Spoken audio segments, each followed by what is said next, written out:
My mission is to help people understand that and just play at a bigger game. Blocked off with layers and layers and layers of walls. You know, it really allowed me to be more confident as a really young woman who started her business when I was 23. I am worthy.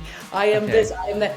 Because I had such a low self-worth. That first year was just like work. No matter if you're running a $10 million company, $50 million company, $100 million company. And they care about their freaking brother and what they think. And yeah, we all have a different face that we put on to every group that we speak to, whether it's our co-founders, whether it's our parent. The wind is at my back, like the energy is going like this. And so the person I've modeled myself most after is Jesus. The Avenue of the Strongest is a podcast dedicated to exploring the lives and experiences of the most inspiring individuals from around the world. Each episode features interviews with fascinating guests who share their insights and wisdom on a variety of topics including education, impact, motivation, health, and learning. I'm your host, Ania Chowdhury, and I'm very excited to introduce our next guest today, Emily Ford. From starting her entrepreneurial journey 13 years ago with no business background to now running and sustaining a 9-figure sales organization, as well as speaking to companies and teams globally, Emily Ford truly embodies what it means to have the it factor. Growing up in a small town of Minnesota helped to build the humble heart that she now brings to all areas of her life, such as speaking on a live stage of 10,000 people next to Tony Robbins and Robert Kiyosaki, to training corporate sales and leadership teams on leaders who have it. Forbes featured an article on Emily titled, "To be Successful, Put People First and Business Second," because of the way she's built her success through serving others. Emily has now cultivated a transformative method that allows people to not just extract their it factor, but also integrate it into all facets of their business and personal life. Emily, it is such a pleasure to have you on the show. Welcome. Thank you. I'm honored to be here. Now, I want to go ahead and get started because I know you had your own live conference in February 2023, which was literally a month ago. I just realized that. So, did you get nervous before getting on stage? This podcast is sponsored by ArgoPrep, an award-winning edtech company serving over 1 million students nationwide. We understand that as parents, you want to ensure that your child receives the best education possible. Say hello to ArgoPrep. With over 15 plus educational awards earned in just the past year, ArgoPrep's platform offers your child video lessons, quizzes, drills, printable worksheets, and more. Best of all, your ArgoPrep subscription comes included with 4 comprehensive digital workbooks that cover all 4 subjects: math, ELA, science, and social studies. Visit ArgoPrep.com today and start your free trial.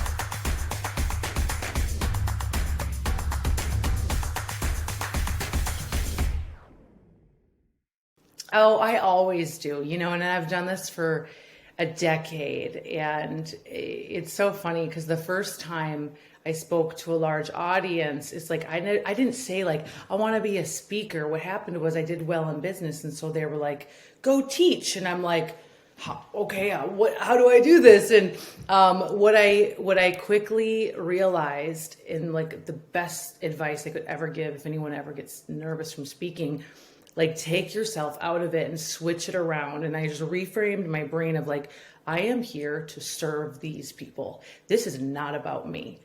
And when I get in that state, like my heart still beats, I still get charged, but I am like so excited to go out there.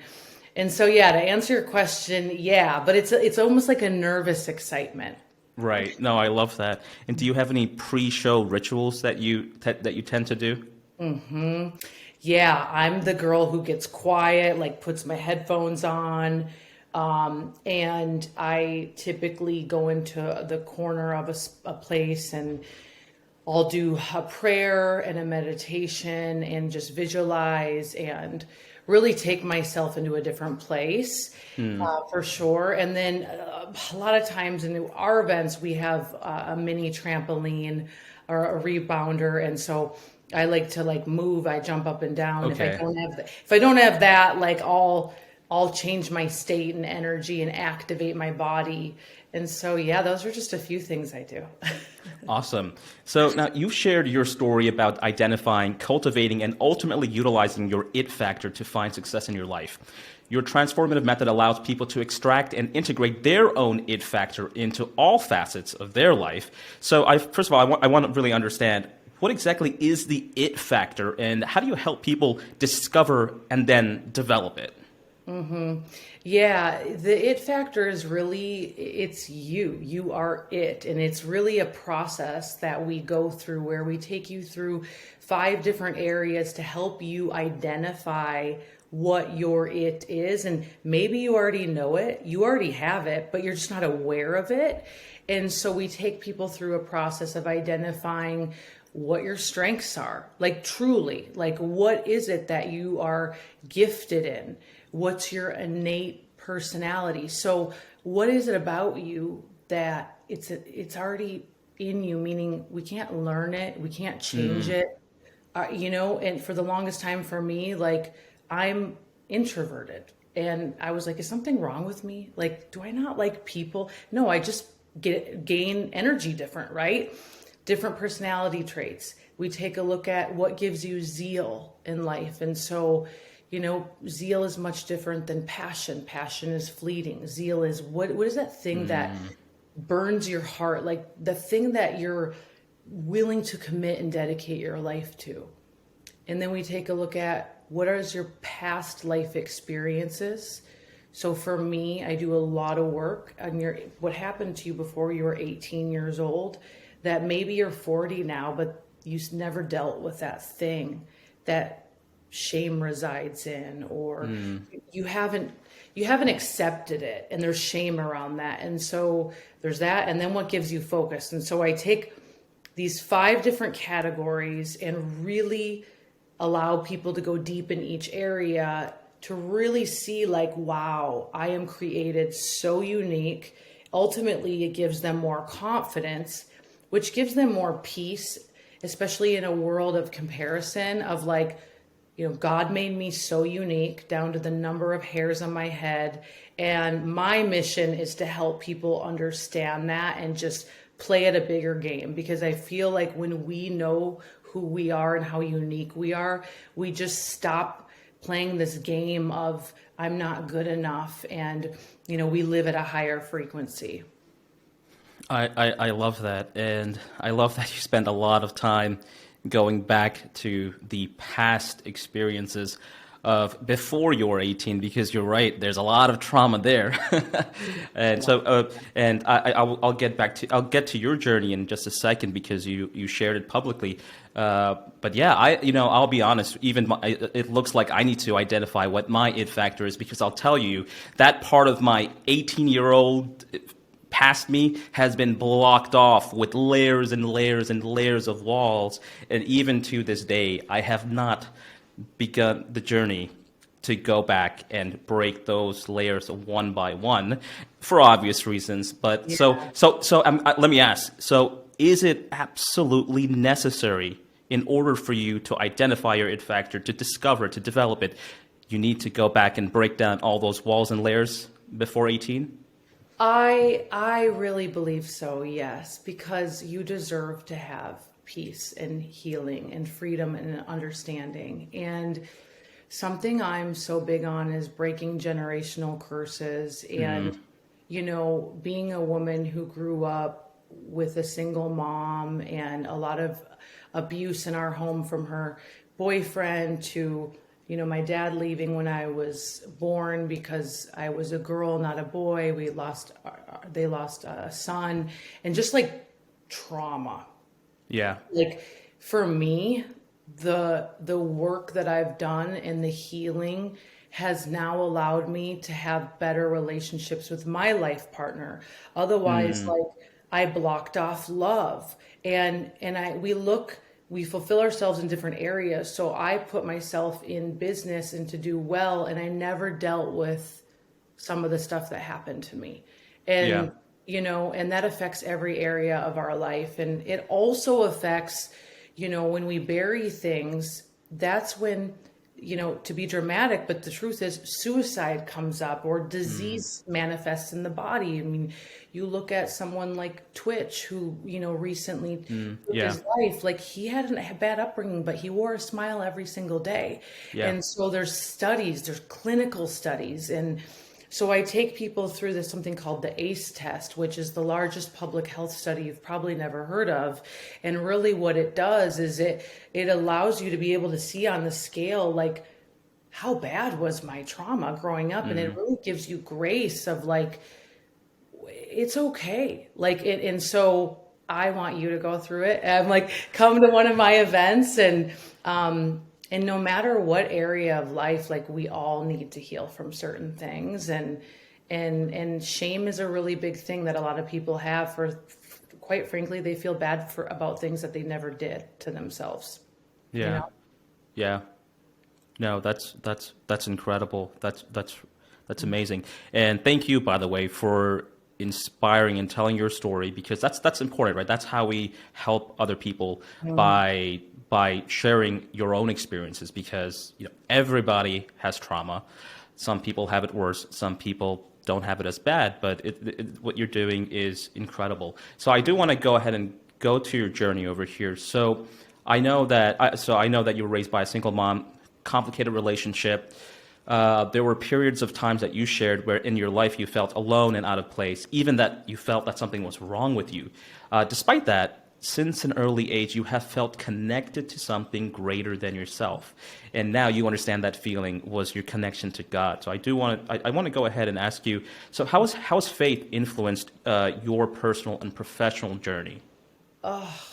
Everything. Well, first of all, like as a young girl, like that was like the one thing that gave me peace. And I obviously couldn't comprehend everything. Like I felt like there was like angels protecting me, or I didn't know what it was. And I always discounted myself until I found God and I realized like, wow, I have a relationship and I have a father. I maybe don't have an earthly father, but I have a father.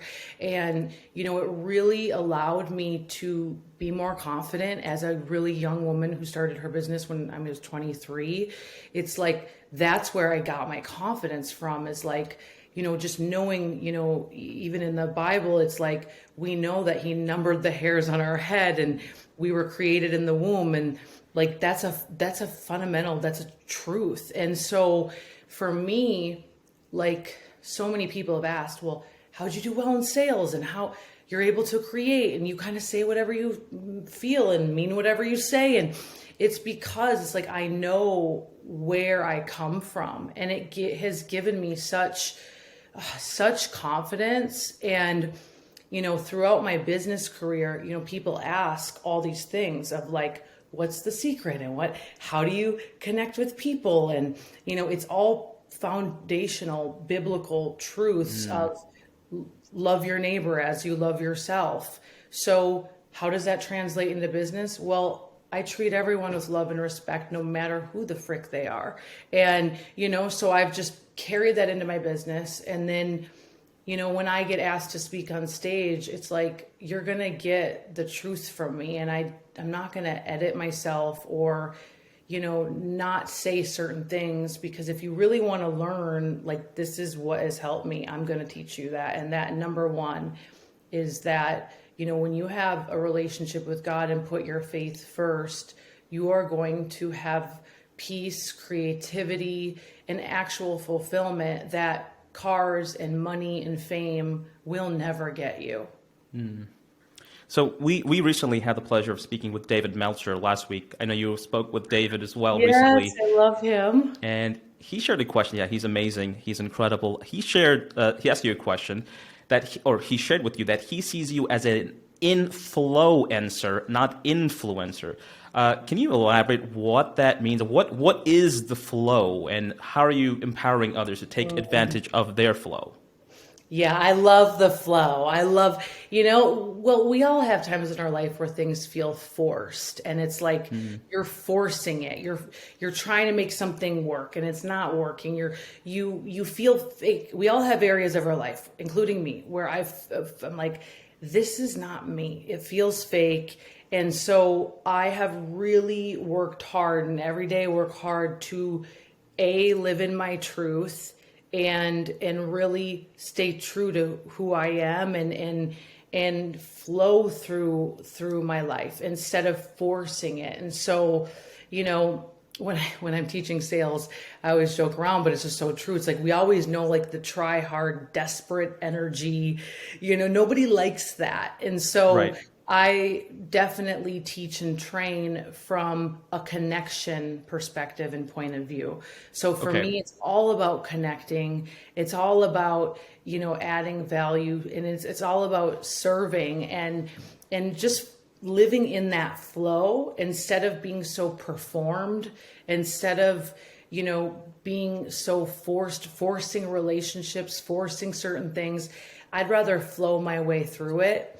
And, at the end of the day, that's going to give you, again, a higher frequency, more energy, and just being in that flow state. And when you're in that flow state, you don't question yourself. Like, you're just going and flowing, and Yeah. it's all good. And, Yeah.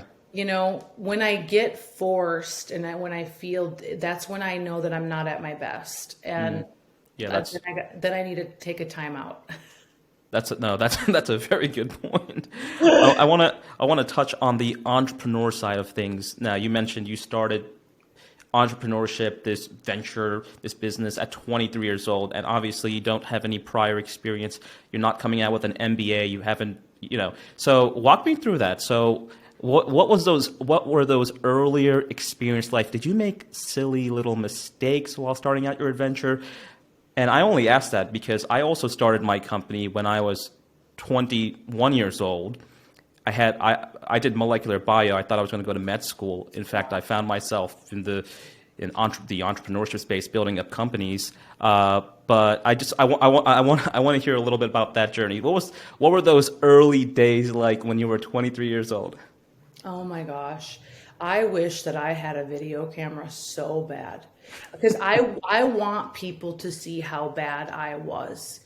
And the difference with me is I haven't had a hunger to change my life.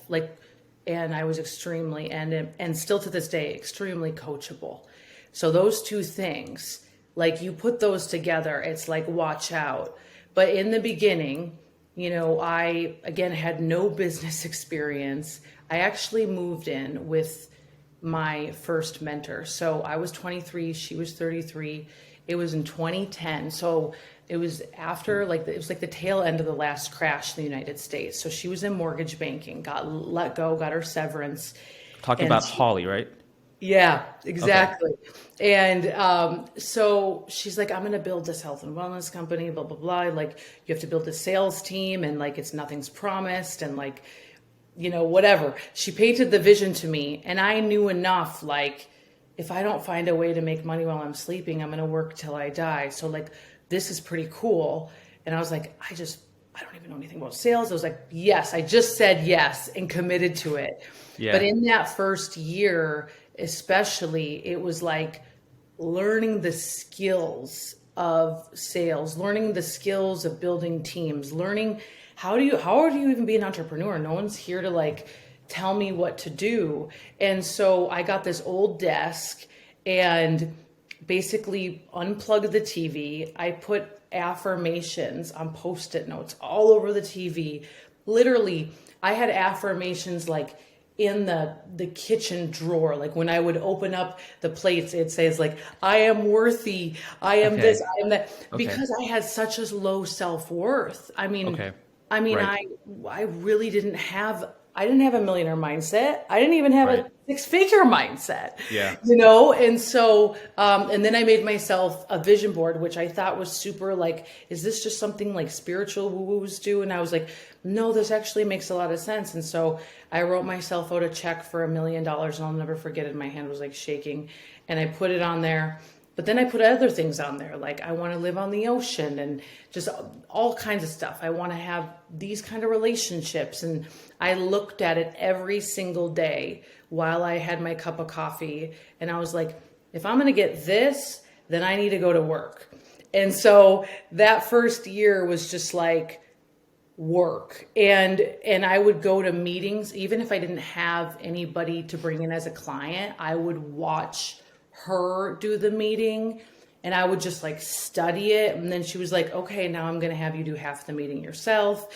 And so like true, like work in it. This is before I had Instagram or any of that, like the skills and the foundation. And of course I've screwed up on a million things. Right. I mean, one of my downfalls is like I move fast and it's like, if you're not coming, get out of the way. And, but sometimes like people really take offense to that. And so I've had to really learn like being busy, like how do you cultivate all these relationships? Like it's a lot to manage, especially when you're moving fast. And so I'm kind of an odd chick like that, you know, where especially if you're an introvert.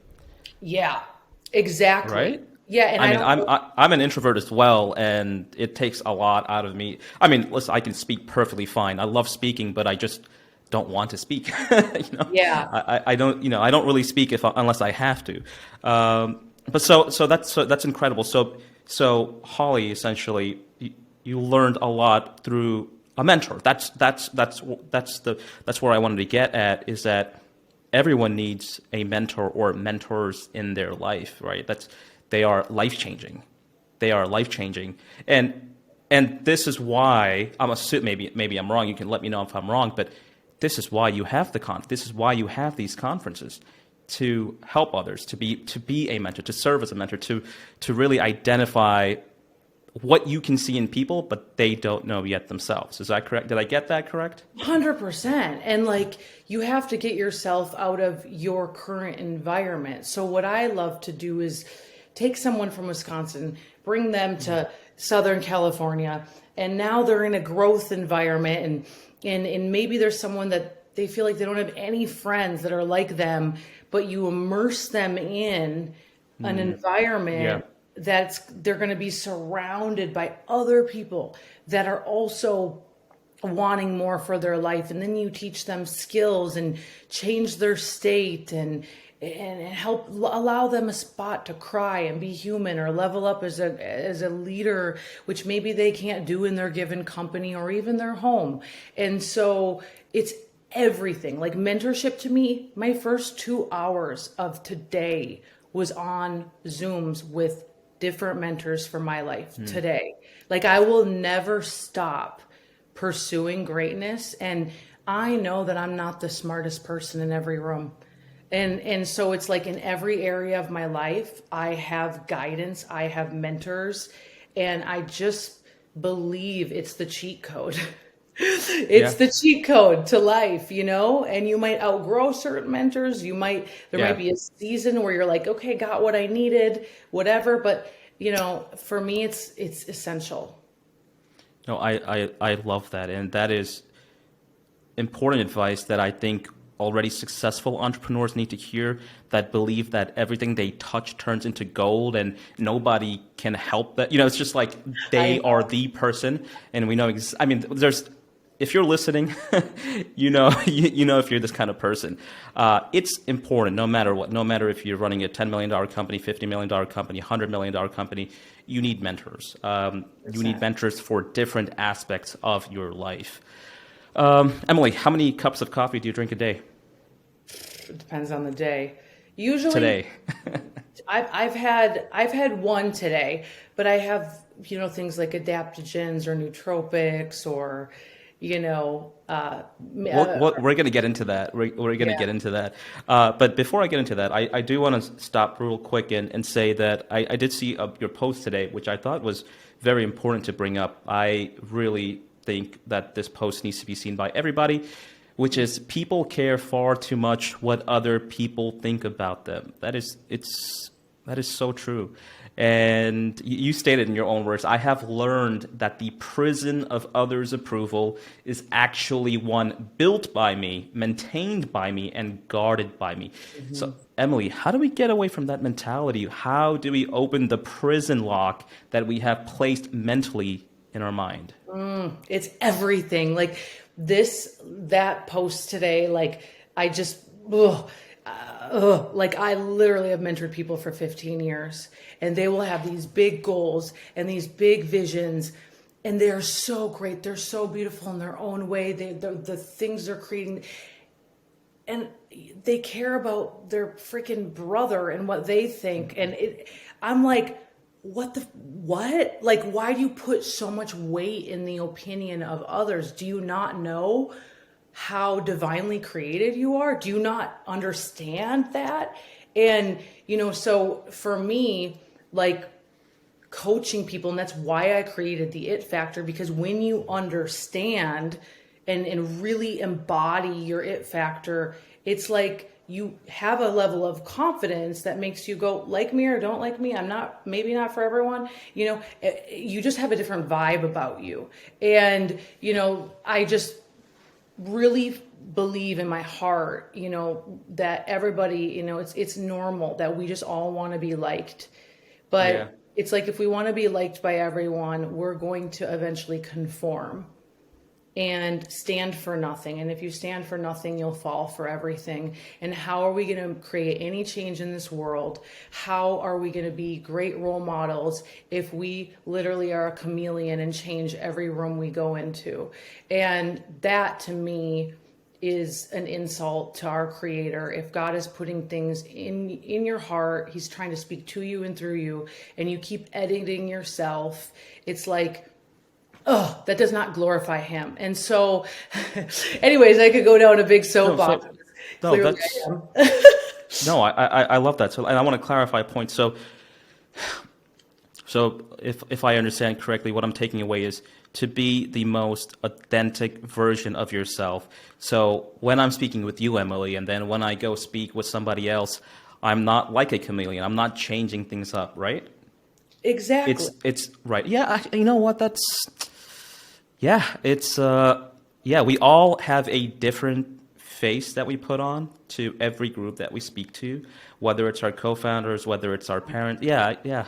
That's hard to do. Wow. It's hard to do. And yeah, you got to like read the room, if you will. As a speaker, I understand that. But the truth of the matter is like, there's a lot of people that they'll say what you want to hear, even it's not okay. It's not, but that's not, if you think of integrity, it's not truly integrity for them. They're out of integrity.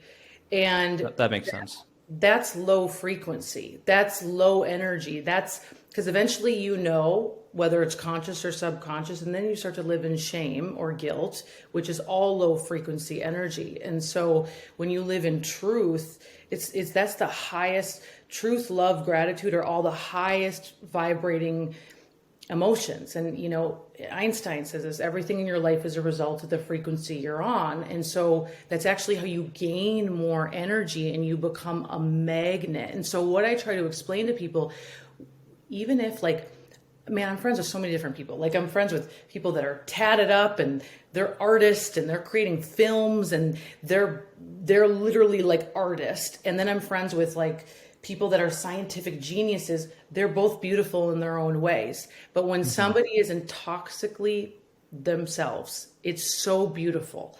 And it really inspires other people to also be themselves. And I just think people don't know that. They don't understand that. And so what I learned very early on is the more I'm just me and I don't give a F, the more I'm going to give other people permission to be the same, and then also have more influence because I know who I am. Yeah. No, I love that. I love that. Yeah, growing up, I was a little bit of a rebel. Where did you grow up? I grew up in New York City. I'm from New York City. Okay. We never left New York City. We love New York City, even though it's crazy expensive, but it's also crazy expensive out in California. Yeah. But yeah, I really didn't care what other people thought. I only cared about the only person I've ever cared about what they thought was my parents. So that we can spend 2 hours there. But other than that, I try to be just myself. And you're right though. When you can do that, you show other people that, hey, just be yourself. Mm-hmm. Just be yourself. It's the best way to be. Now, I want to talk about an important topic, which is building a personal brand, the importance of building a personal brand. You did a podcast a couple days ago where you mentioned that we're in a time where personal branding is the new business card. Let's talk about that. So, are we now in an age where we should seriously consider building up our personal brand because of the behavioral change of consumers, or is it for a different reason? Yeah, I mean, I think it's a multitude of reasons, but I would say, are you millennial? Yes. Yeah, okay, we're millennials. So like, it's like, what do we do when we are looking to go somewhere? Like a restaurant, when I moved to Orange County, which is Southern California, I was like, I need somewhere to go get a massage. I need a nail spot. I literally go to Instagram. I go to see their account. That's like what we do. And, for any person in business, duh, we know that. But if you look at just personal branding, I look at this as an asset, truly. It's like when you start building it, even if you have no intention of like, I don't really know what I want to do.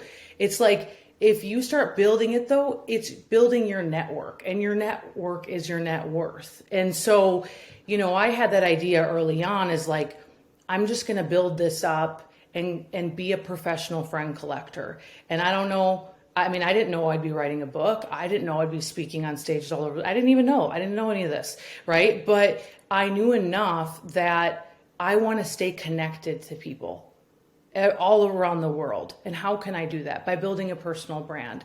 And so I look at it as an asset. So that way, if I want to develop anything, if I want to develop products, if I want to switch and pivot, which every 10 years we normally do, then you have this asset that's essentially free that, when opportunity knocks or you decide to make a door, if there is no door, you will then have a bunch of clients to serve. And, that's why I'm so passionate about it. And I also think it exercises our own personal development. If we create a brand that is true to us, this is why I have like my mentorship program, is because then we're able to build something, and really like through me creating my personal brand has really taught me who I am. And I don't know any other plan that would have put me on that quest, because I've just been so determined not to be vanilla and not to just be a copy and paste kind of chick, No, I love that. I think developing your personal brand is 100% an asset. And in fact, I think it's absolutely necessary. So I think, especially in this space, like, for example, we own an ed tech company. Everything we do is in the education space. I'm a product guy. I don't get on camera. I don't do social media ever. I've never done that. I never really cared about that. We serve over 1 million students nationwide, but I like to be behind the scenes. You can't find any bio about me. We run companies. We own a private preschool in Brooklyn. I've always loved it that way. Yeah. However, I changed this year. It's my 2023 New Year's resolution, even though I hate New Year's resolutions because most of us fail to keep them. I promised myself that it's exactly for the reason you said, which is it's an incredible asset, and times are changing. And if you take a look at, if you have a company, I think it's very important to consider building a personal brand, because the consumer behaviors are rapidly shifting. So, for example, you have Gen Zs who love TikTok, social media. They even use TikTok as a search algorithm. So today we may be selling our workbooks to schools in all 50 states, but these teachers who are just, in high school, they will one day become teachers. And guess what? Whatever we're doing right now is not going to fly by. You better be on TikTok. You have to be able to adapt. So I think that's the main point here, is being able to adapt. But nonetheless, I think having a personal brand is 100% an asset, a very important asset. Yeah. And I want to also, sorry, go ahead. Well, I was going to say, because we mentor some people that have built amazing companies, like things that I'm like, what? Like, you have a jet, like their wealth of business, their business acumen is like, whoa. But they're like, I sold that company, and I need a purpose. And like, Yeah, that's a good one. Yeah, well, a couple people we work with, they're like, I never built a personal brand because I was building companies, but they're right. like, I know more than these people that are like teaching business on social media.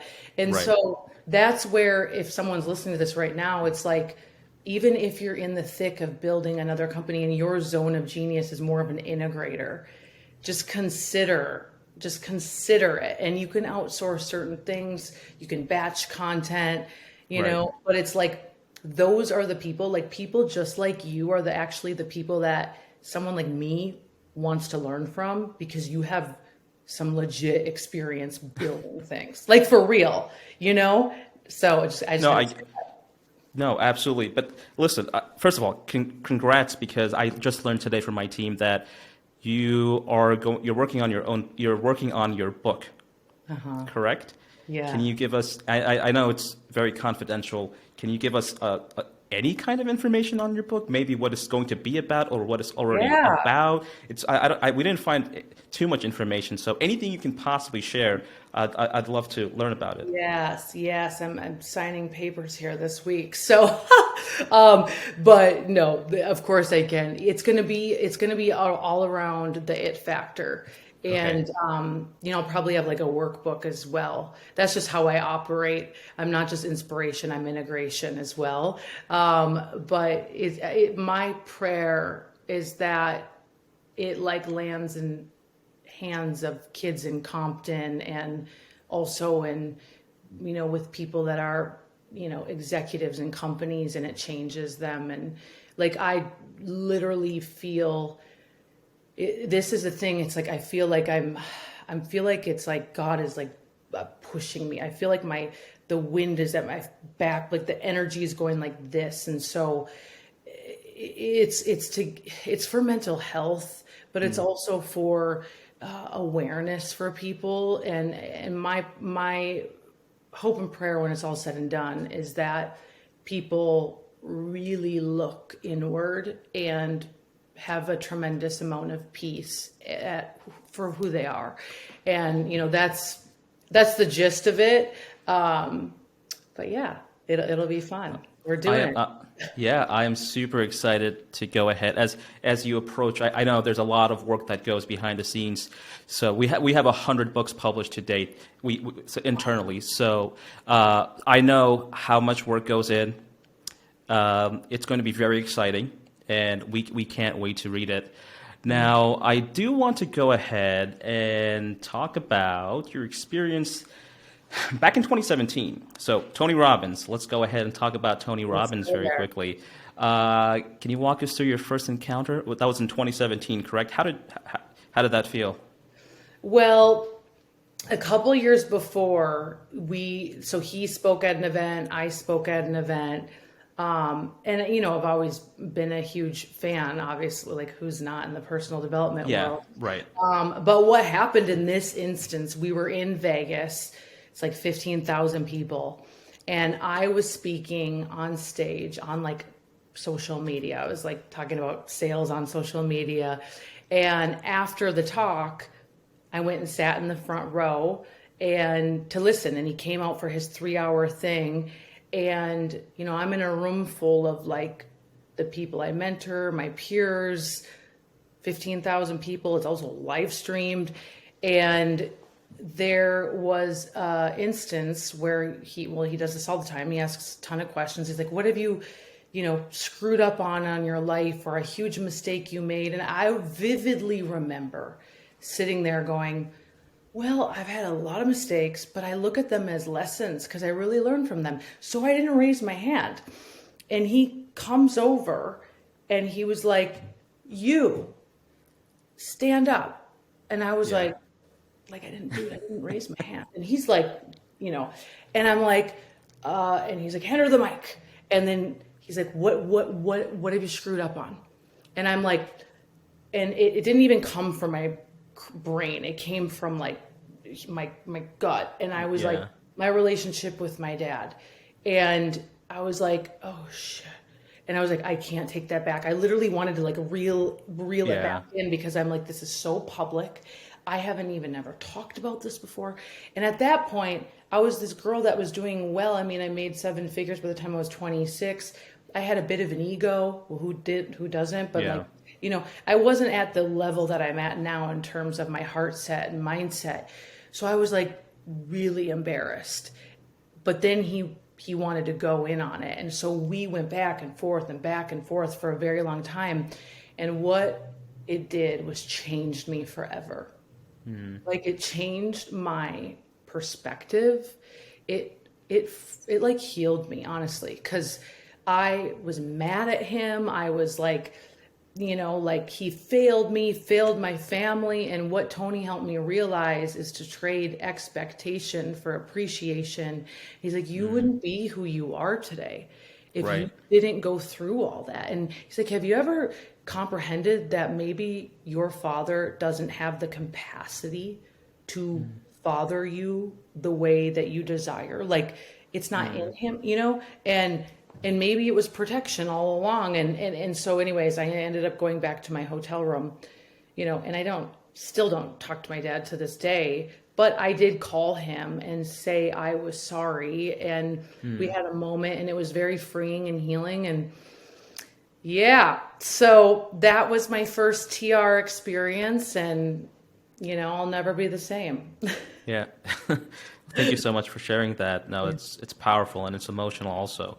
And yeah, that's what Tony's known for, right? We've watched, that's what people know, people know Tony for that. It's the back and forth and breaking you down instantly. And there was a point where I was like, you're being a jerk. Yeah. Like, but that's what he does. Cause he's trying to so I do interventions, but just not that intense. Fair enough. Now, okay, I do want to talk about, because when I mentioned about coffee, you mentioned a bunch of other things. So both you and Tony, I know Tony's very much into this, taking advantage of modern medicine to maximize your health and wellness. So I know you mentioned the benefits of stem cell facials, a bunch of other stuff, but are there any other cutting edge treatments or therapies that you found particularly effective for maintaining your overall health and well-being? Yeah. It's not just one thing. It's like, it's what you do consistently, right? And repeatedly. And it's like being a high performer. It is so important that you take care of your cells. Cellular health is, as you age, your cells age. So really this is the anti-aging process. I mean, there's so many benefits to it. And so I'm constantly like a guinea pig I call myself like the investigator, where I'm like, what's this? And I love the biohacking space. And so it's so many things. It's infrared saunas. It's anything with your lymphatic system. So I'm constantly getting lymphatic massages. It's, stem cells, exosomes, NAD, nootropics, which help with your brain function, anything with the brain as well. Really taking care of your brain, and supplementation, and not like getting crazy with supplements. Like I eat just natural foods, but having those things where I know that I'm not getting this from food is essential. Adaptogenic herbs, natural substances like that are really, really amazing. And so I'm all about it. Like I'm like a wellness junkie. I'll do the ice baths. I'll do it all. And, I just believe like wholeheartedly, again, being a high performer, like the better I feel about myself, the better I can serve. And so it is truly essential. Yeah, no, I love that. I just won't ask you how much it costs you per month to do all that. You get sponsorships. You do partnerships with people. That's true. Yeah, that's true. Yeah, my co-founder is a huge fan. Also, he had an infrared sauna built in to his house in New York City. I'm 100% on board with you on that. But it's a lot. I know. But it's a lot. Yeah. But I think the key point here is that it's all about maintaining it and doing it, right? Not just stopping after 2 sessions. You can't go into a sauna once, 3 times in a month and say, okay, I'm done. There you go. My inflammation, all the benefits that I've read about how it reduces inflammation in your body. And you can't go there a year later. You have to be consistent. Yeah. And that's just the thing. It's like, making that decision and committing to it. So like, Yeah. thing with like traveling when I'm speaking, like I get to the hotel, I make sure there's a fridge, I go to Whole Foods, I get my fruits and veggies, like they my speaker contract, they like know like what to bring me. Like it doesn't, I don't, again, this is a part of knowing who you are and your values. I don't change with who I am. Like I don't go get drunk. I don't go do, there's nothing against alcohol and things like Right. that, because I'll totally have a cocktail here or there, but like I literally am so solid in what I need to do that I don't need to bend for other people or order the cheeseburger when it's like I Right. need to like get up and give a keynote in the morning. Like I just don't do it. And so, for anybody listening that's like all that stuff is costly, like just start with food and sleep. Yeah. Water. Literally start there and stop ordering Uber Eats. Yeah. No, I love that. Food, water, and sleep. Sleep Yeah. is huge. Huge. Sleep is huge. People Yeah. misunderstand that so much. I love that. Emily, what do you like to do for fun? Aside from fitness, because I know you do a lot of that, but anything that you like to do for fun? Yeah, I love anything in the arts. I love like watching a great film or going to a museum or anything like that is fun to me. I love vintage shopping of all sorts, of looking at like, I love high fashion as well. It's a huge passion of mine, and just artistry in itself. And then just being with like a good group of friends. Like I am from the Midwest. Like I grew up Yeah. around bonfires and, outdoors and stuff like that. And being outdoors for sure is like, I love it. And I love the simple things, truly, like a good meal and good conversation and, for fun, like any kind of spiritual thing I can do, going to church, reading, but when I read too much, I get super motivated. So sometimes that turns into work. But yeah, I would just say like just a good book and some comfies and relaxing, because I am an outgoing introvert. So like that's Yeah. how I restore myself, because I get very energetically drained after being around tons of people. So something that takes me away from technology, because I'm on my phone so much. Yeah. I know if I can forget about my phone, then it's going to be a good time. Yeah. No, I love that. Emily, I do want to ask you one last question. Thank you so much for spending some time with us here today. So fun. Who has been the strongest or most inspiring person in your life, and what lessons have you learned from them? Wow, really good. I would say like the person I've modeled myself most after is Jesus. And even if anyone's listening that doesn't believe, it's like study him in terms of leadership in his life. And people will fail us every time. People will fail you. I've had mentors fail me. I've had them, they're human. I've Right. watched them cheat on their spouses. I've watched them lie or not do things in integrity. People will fail you. They may be a genius in XYZ area. They'll fail you.